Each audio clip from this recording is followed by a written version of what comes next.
ये तौर तरीका ही नहीं है। जिस वक्त मैं ये क्या डिस्कस करूं आप लोगों से कि इस सिनेमा में ऐसा था, इस सिनेमा में ऐसा था। अरे सिनेमा ही नहीं दिखा रहे हैं, फिल्म तो दिखाइए, मुझे मंच तो प्रदान कीजिए, मुझे अवसर तो प्रदान कीजिए। ऐसी क्या गलती मैंने कर दी, मुझे नहीं समझ में आ रहा है। जो सुशांत के साथ हुआ वो कुछ पहली बार नहीं हुआ है। गोविंदा जैसे जाने माने टैलेंटेड कलाकार को भी बॉलीवुड की दुनिया ने नहीं बख्शा। उनकी फिल्में भी ठीक इसी तरह छीनी जाती थी। उनकी फिल्मों को भी रिलीज होने से रोक दिया जाता था। ये बॉलीवुड की दुनिया के वो लोग करते थे जिन्हें लगता है कि लोगों के करियर की लगाम उनके ही हाथों में है। वो जैसा चाहेंगे वैसा ही होगा। I started feeling that there is a problem and there are few people, they are behind not providing me the place to act. आज से 9 वर्ष पहले जो पिक्चर जो अच्छी हो जाए, ऐसी नज़र आए कि ये हिट हो सकती है, somehow या तो उसे मंच ही नहीं मिल रहा रिलीज़ का, या रिलीज़ हो जा रही है तो उसे ठीक से रिलीज़ मतलब किया नहीं जा रहा। अब मैं कभी इससे पहले ऐसा नहीं कहा कि ये इसमें मुझे ऐसा कुछ नज़र आ रहा है कि जिसमें थोड़े बहुत उस टाइप के लोग मिल गए हैं कि जो नहीं चाहते कि गोविंदा की फिल्म लगे, या लगे तो उसे मंच प्रदान हो। सैंडविच पिक्चर जो है आदरणीय बाला साहब ठाकरे जी की, वो थिएटर में रिलीज ही नहीं हुई। I am very sorry for that and God is there, ऊपर वाला है और वो बेशक वो किसी के साथ गलत नहीं करता है, और ये लोग जो कर रहे हैं ये सही ढंग नहीं है, ये तौर तरीका ही नहीं है। जिस वक्त मैं ये क्या डिस्कस करूं आप लोगों से कि इस सिनेमा में ऐसा था, इस सिनेमा में ऐसा था। अरे सिनेमा ही नहीं दिखा रहे हैं, फिल्म तो दिखाइए, मुझे मंच तो प्रदान कीजिए, मुझे अवसर तो प्रदान कीजिए। ऐसी क्या गलती मैंने कर दी, मुझे नहीं समझ में आ रहा है। और मैं ये कह रहा हूं कि मैं हार्डवर्क किए जा रहा हूं और मैं हार्डवर्क से पीछे नहीं हटूंगा, मैं पीछे नहीं हटूंगा। ये किया जा रहा है और ये आज प्रथम जनता जनार्दन होती है। आप लोग मेरे लिए सिर्फ पब्लिक ही नहीं है, मेरा ऐसा सोचना है कि आप लोग ईश्वर की तरह हर आर्टिस्ट के लिए उसका सिनेमा देखते हैं, उसे मंच प्रदान करते हैं, उसे सम्मान देते हैं, और उसमें मुझे कहीं कमी नहीं रही है। ऊपर वाले ने बहुत मुझ पर कर्म किया हुआ है, वो तो है। परंतु क्योंकि ये आदरणीय प्रहलाद जी के साथ ये हो रहा है, मैं किसी भी भाषा के और किसी विशेष भाषा के वजह से किसी के दिल पे ठेस पहुंचाऊं, ऐसी मेरी कभी इच्छा नहीं है, ऐसी कभी मंशा नहीं है। मेरा ये सोचना है कृपया मंच तो प्रदान करें, काम तो करने का अवसर मुझे प्रदान करें। और ऐसा हाल रहा तो मैं फिर मैं क्या कह सकता हूँ, और मैं बेचारा होके या लाचार होके लोगों से भटकता फिरूं, ऐसा मेरा उद्देश्य कभी नहीं होता है। मैं तो पॉलिटिक्स से बहुत प्रेम से हाथ जोड़ के निकल आया, अब क्या है। गोविंदा जी, आपको लगता है कि इंडस्ट्री से कुछ लोग हैं जो मतलब मैं ये सब मुझे ये सब टॉक्स अच्छे नहीं लगते हैं। मैं इस इंडस्ट्री से हूँ और इस इंडस्ट्री से मुझे बहुत मिला है। मैं किसी विशेष लोगों के बारे में कहूँ, मुझे ये अच्छा नहीं लगता, ये शोभा नहीं देता, ये दुखद है। आप एक प्रहलाद जी जैसे व्यक्ति के लिए आप उसे जगह ही ना दें, जो आधा दर्जन सितारे प्रहलाद जी के माध्यम से इस फिल्म इंडस्ट्री में आए हैं, आप उसे मंच नहीं देंगे।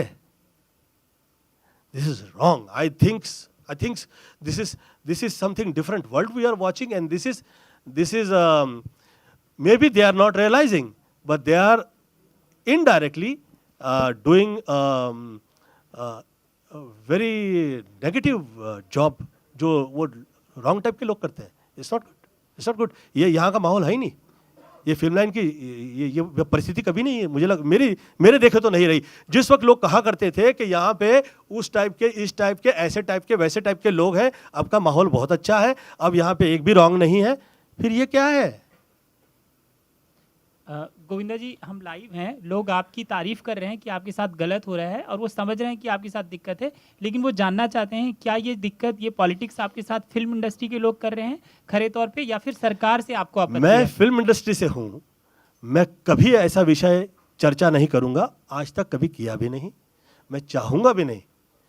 मेरा ये सोचना है कि ये घर परिवार है ऑल ओवर द वर्ल्ड, परंतु ये ऐसा हुआ है, हो सकता है, पुनः मैं कहूँगा कि भाग्य का हिस्सा हो सकता है। मैं हाथ जोड़ के विनती करता हूं वो लोगों से जो इस तरह की क्रियाएं कर रहे हैं। मैं ये कह रहा हूं कि जो जैसा है उसके भाग्य पे उसे छोड़ें। आप मंच प्रदान, आदरणीय प्रहलाद जी की फिल्म, और आप उसे सेंसर का टाइम नहीं दे रहे, उसे डेट्स नहीं मिल रही है। ये तो तब भी नहीं हुआ जिस वक्त लोग कहा करते थे कि यहाँ पे डिफरेंट टाइप के लोग हैं, ये तब भी नहीं हुआ। क्षमा चाहता हूँ मैं उन लोगों से जो शायद इन सब चीज़ों के पीछे हैं, मैं क्षमा चाहता हूँ। मैं हाथ जोड़ के विनती करता हूँ कि ये माहौल बदलें, और मेरी बाकायदा ईश्वर से ये प्रार्थना है, मैं खुदा से ये दुआ करता हूँ कि उन लोगों के पे वो नज़र करे, देखे उस तरफ कि भाई ये क्या है, ये क्या हो रहा है, क्यों हो रहा है भाई, this is not done, this is bad. क्षमा प्रार्थना है। सभी ने फिल्म देख के कहा कि सुपरहिट फिल्म नजर आई, गोविंदा ये रिलीज कैसे नहीं हुई? मैं चुप हो गया। मुझे ये आदत पड़ी है, मुझे बचपन से यही माता पिता ने समझाया है कि भैया ये सब भाग्य पे है, आप उसे भूल जाइए, काम कीजिए, आगे निकलिए। तो बहरहाल मैं उस पर रिएक्ट नहीं किया। फिर आदरणीय रवि चोपड़ा जी की फिल्म रिलीज नहीं हुई, ये कहकर उसे रोक दिया गया कि वो कोर्ट में निकल गई, सम प्रॉब्लम हो गया बिटवीन फाइनेंसर। मैंने सोचा हो सकता है ये भाग्य का हिस्सा हो सकता है, फाइन। फिर अष्टविनायक की फिल्म, मेरी ही फिल्म जो है वो रिलीज नहीं हुई, उसके बाद जो बनी फिल्म वो रिलीज हो गई, रोहित शेट्टी के साथ वाली, मेरी फिल्म रिलीज नहीं हुई, उसे मंच नहीं मिला। ऐसे बहुत सारी फिल्में जो हैं चाय गरम टाइप, जो लोग बेचारे आवाज़ नहीं उठा सके, ये मुझे ऐसा लगा कि कम से कम 100 करोड़ रुपए की जो फिल्म है वो 9-10 वर्ष हो गया है, वो रिलीज़ नहीं हुई, उसे मंच ही प्रदान मतलब दिया ही नहीं गया। अब हाल ही में फ्राइडे रिलीज हुई, आप सब जो पत्रकार गण है सभी ने बहुत तारीफ की, 3.5 रेटिंग मिली उसे। तो ये सब पढ़े लिखे लोग हैं, ये तो बेवकूफ़ तो नहीं है, ये सिनेमा समझते हैं, देखते हैं, और देखने के बाद कहते हैं, सोचने के बाद कहते हैं।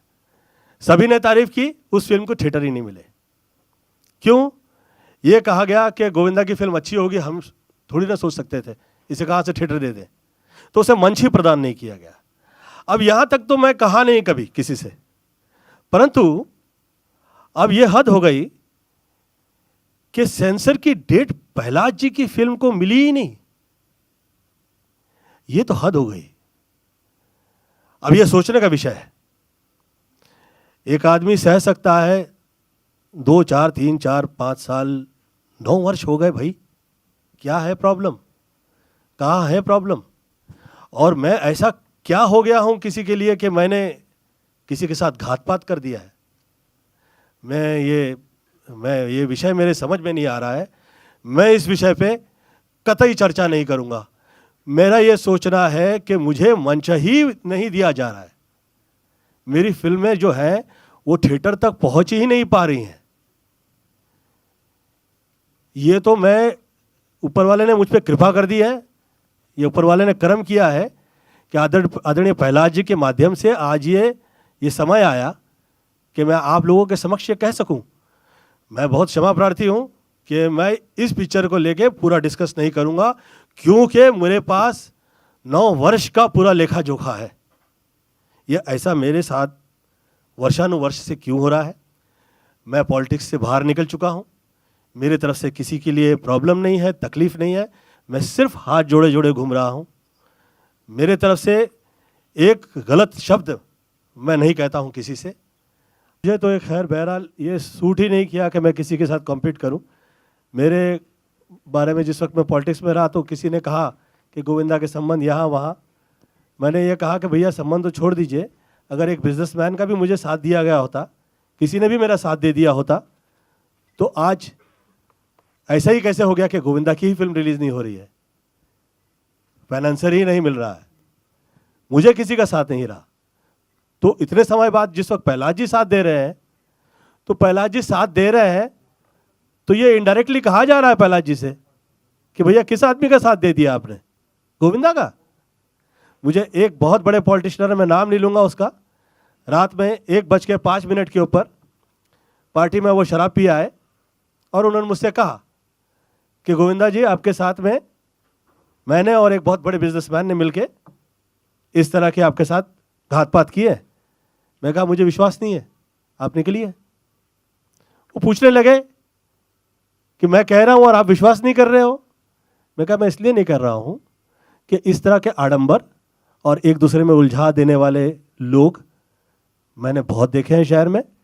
मैं किसी के कहे में आता नहीं हूँ कभी, मैं हार्डवर्क करता हूँ और हार्डवर्क करता रहूँगा, वर्षानुवर्ष से करता आया हूँ। मेरा यह सोचना है कि जिसे जो भाषा इस्तेमाल करनी है, जो अपने आप को बहुत भाषावादी समझने लग गया है, कोई देखे या ना देखे अल्लाह देख रहा है, उसे ये समझ में आए उसकी भाषा के अंदर वो क्या कह रहा है, उसकी भाषा के बीच में वो क्या कह रहा है। लोग सब समझते हैं, ऊपर वाला है देखने के लिए। मेरा ये सोचना है कि मंच तो प्रदान करें, कट्स की तो जगह देखी ही नहीं कहीं। कहाँ देख रहे हैं आप?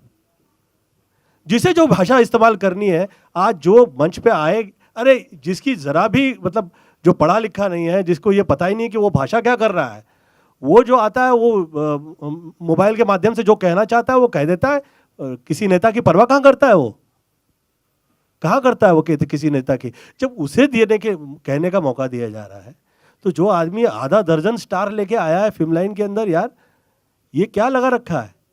ये डरा ही रहे हैं इनडायरेक्टली, दिस इज ये डरा रहे हैं। और मुझे तो इसलिए कभी ये सब फालतू चीज़ों का मुझे भय इसलिए नहीं लगता कि मुझ पे कृपा रही है, ऊपर वाले ने कर्म तो किया हुआ है कि 100 करोड़ की आबादी में 100 हीरो नहीं है और 10 हैं उसमें, तो मैं गोविंदा हूँ साथ में। तो ऊपर वाले ने मुझ पे कर्म किया हुआ है।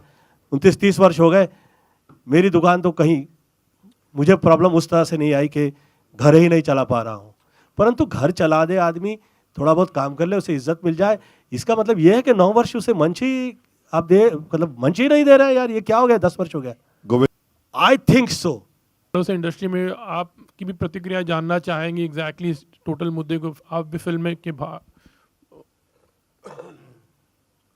मैं एक्चुअली ज़्यादा सेंसर के बारे में जानता नहीं हूँ, लेकिन आज मैं थोड़ा इमोशनल हो गया हूँ। मुझे थोड़ा दर्द हो रहा है, दुख हो रहा है कि एक तो मेरे Raja Babu Govinda ji, one of the finest actors, मैंने इनके साथ 39 फिल्म्स की हैं, जिसमें से 35 सुपर हिट हैं। आज वो अपने दिल की बात मीडिया के सामने रख रहे हैं। मैं वो सुनकर बहुत परेशान हुआ हूँ कि वास्तविकता में ये हो रहा है। दूसरा, मेरे हिसाब से हिंदुस्तान के अंदर अगर आज 4 बड़े प्रोड्यूसर्स इस कंट्री में हैं, YRF, करण, भगवान आपका भला करे, साजिद नाडियाडवाला, मैं उन्हीं के बराबर का समझता हूं प्रहलाद नैलानी है। इन्होंने इतनी फिल्में दी है इस इंडस्ट्री को। सर, मैंने हर भाषा में फिल्म की है सर, 700 से ऊपर फिल्में की हैं, हर प्रकार की फिल्म की है, ए प्रोड्यूसर, बी, सी। लेकिन आज मैं देख रहा हूं, जो मैंने सामने कट्स देखे हैं, एक प्रोड्यूसर अपने हीरो को, जिसको वो इंडस्ट्री में लेके आए, आज सारे हालातों से लड़ते हुए करोड़ों रुपया खर्चा कर दिया, एक बहुत बेहतरीन फैमिली फिल्म बनाई जिसे UA का सर्टिफिकेट मिला है। उसके बाद एक कट दे देते हो। आधी पिक्चर तो आपने काट दी सर, फैमिली वाली पिक्चर है सर, और ये ऐसी पिक्चर है जो काफी लोगों के मुंह बंद करेंगे कि गोविंदा ने और प्रहलाद नानी का जो कॉम्बिनेशन है सर, करोड़ों रुपया इस फिल्म में लगा है। सेठ जी का ये कहना है, अगर 4 घोड़े चाहिए 16 घोड़े लेके आओ। बोले सेठ जी ये पिक्चर, बोले कुछ नहीं, मैं कॉम्प्रोमाइज़ नहीं करूंगा। चाहे मेरे पास आमिर खान नहीं है, मेरा आमिर खान, मेरा शाहरुख खान, गोविंदा है। और सर ये बात सत्य है, ये फिल्म आएगी तो लोगों को समझ में आएगा कि एक प्रोड्यूसर और एक्टर का कॉम्बिनेशन क्या होता है। गोविंदा जी, मैं सॉरी डिस्टर्ब कर रहा हूँ। आपके जो प्रोड्यूसर हैं प्रहलाद जी, इनके साथ मैंने 16-17 फिल्में की हैं, जिसमें से 15 सुपर डुपर हिट हैं। लाखों करोड़ों रुपया खर्चा करते हैं, ये सोचते भी इनका बजट ही नहीं होता है। बजट तो बाद में बनता है जब फिल्म चलती है कि नहीं चलती है। लेकिन मैं हमेशा एक ही बात कहता हूँ, अगर आप रामायण लिख रहे हैं और उसमें राम का शब्द नहीं यूज करेंगे तो कैसे लिखेंगे सर? नहीं लिख सकते ना। मैं एंड में चिल्ला के बोलता हूँ पिक्चर में, जय श्री राम, और आप देखना पूरा थिएटर खड़ा होके बोलेगा जय श्री राम, क्योंकि इतनी क्लीन भगवान, औरत की इज्जत, बहन की इज्जत, माँ की इज्जत, सब कुछ है। सर एक कलाकार है, हमने बहुत विलन के रोल किए हैं, क्या क्या नहीं किया है सर, सब कुछ किया है। सेंसर को मध्य रखते हुए सब पास हुआ है। इसमें हमारा हीरो है जो डबल रोल कर रहा है, एक राम है और एक थोड़ा सा नेगेटिव है, लेकिन वो सब एंड में सुधरते हैं, फैमिली साथ हो जाती है। सर आप ये जो काटेंगे, मेरे हिसाब से ये तो पूरा ही एक प्रोड्यूसर पे इतना दबाव हो जाएगा कि आइंदा वो अच्छी सोच वाली फिल्म कैसे बनाएगा सर? आप बड़ी बड़ी फिल्मों को पास करते हैं क्योंकि आपको खौफ है, आप उनके लिए कुछ लिखते हैं, कुछ करते हैं, तो ये गलत है मेरे हिसाब से। Media understand Prahlad Nailani, they understand कि what is his stake, what all he's given in this film industry. Films which are super duper hits, film to the standard of today, the biggest hit in century was आंखें। इतनी आज के दौर में film बनाना बड़ा मुश्किल है जो वापस फिल्म बना रहा है, क्योंकि चंद ही लोग हैं जो सब थिएटर लेके बैठे हैं। और ये फिल्म बहुत अच्छी है, और I don't think he is a fighter and we have the best people, the media is there. I think मैं मीडिया से पूछूंगा आपको कुछ लगा तो आई फील कि मीडिया को हमारा साथ देना चाहिए। Thank you.